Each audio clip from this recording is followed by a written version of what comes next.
sa pagpapatayo ng drainage canal bilang tugon sa pagbaha sa Barangay Bagnos.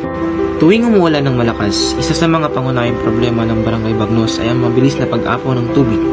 Dahil walang maayos na daluyan ng tubig, nagdudulot ito ng abala sa mga tao at minsan nagiging panganib pa ito sa kanilang kaligtasan at kalusugan. Para masolusyonan ang mga problemang ito, iminungkahi ang pagpapatayo ng drainage canal. Kapag may maayos na daluyan ng tubig ulan, mababawasan ang pagbaha at magiging mas maginhawa ang paligid. Ang proyektong ito ay nakatuon sa paggawa ng drainage canal sa mga bahagi ng Barangay Bagnos na palaging pinabaha tuwing malakas ang buhos ng ulan. Layunin nitong magkaroon ng maayos na daluyan ng tubig ulan upang hindi maipon sa kalsada. Isasagawa ang proyekto ito sa pamamagitan ng pagkukuha ng lupa at paggamit ng semento, bakal at ibang materyales na magpapatibay sa mga drainage canal. Mga layunin. Una, maisaayos ang daluyan ng tubig ulan upang maiwasan ang pagbaha sa Barangay Bagnos. Pangalawa, mabigyan ng ligtas at malinis na kapaligiran ang mga residente. Pangatlo, maisulong ang kaayusan ng pamumuhay ng mga tao sa barangay. Mga benepisyaryo, mga residente ng Barangay Bagnos. Ang mga residente ng Barangay Bagnos ang unang nakikinabang sa proyektong ito sa pagkakaroon ng maayos na daluyan, mababawasan ang baha sa kadalasang nagdudulot ng sakit. Pamahalang barangay, makikinabang din ang gobyerno barangay sa proyektong ito dahil nasisiguro ang may ayos at ligtas na tirahan para sa mga tao. Magiging perpekto ito sa kanilang proyekto at mabilis para sa mga nangangailangan.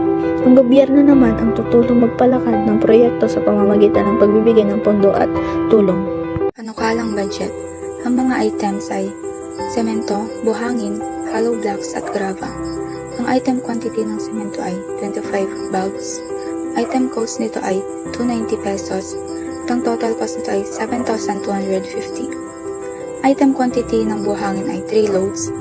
Ang item cost nito ay 1,500 pesos. Ang total cost nito ay 4,500. Ang item quantity ng hollow blocks ay 500 pieces. Ang item cost nito ay 18 pesos. Ang total cost naman nito ay 9,000. Ang item quantity ng grava ay 2 loads. Item cost nito ay 1,450 pesos.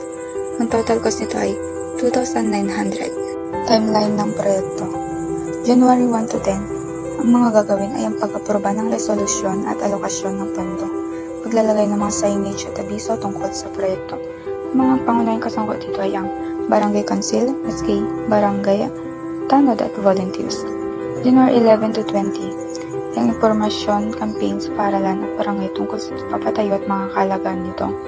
Mga pangunahing kasangkot dito ay ang SK and Barangay Council. January 21 to 31. Yung mga gagawin ay ang paghahanda sa lugar sa pagtatayuan at paggagawa ng drainage canals. Mga pangunahing kasangkot dito ay Barangay Tanod, volunteers at mga residente. February 1 to 20 ay ang pagsisimula ng construction ng drainage canal. Mga pangunahing kasangkot dito ay ang kontratista, Barangay Council at residente.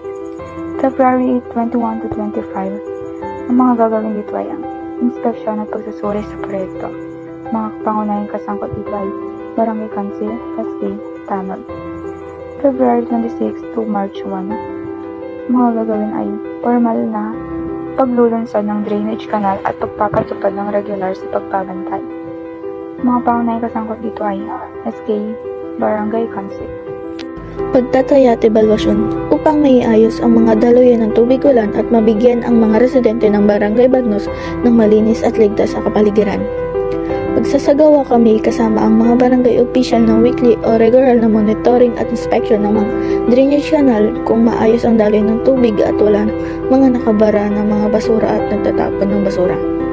Upang mapanatili ang kaayusan at kalinisan ng mga kanal, magpapatupad ng mga policy na nakasaad na kung sino ang mga malalaman at makikita magtatapon ng basura sa mga drainage canal ay mabumulta ng 500, bata man o matanda.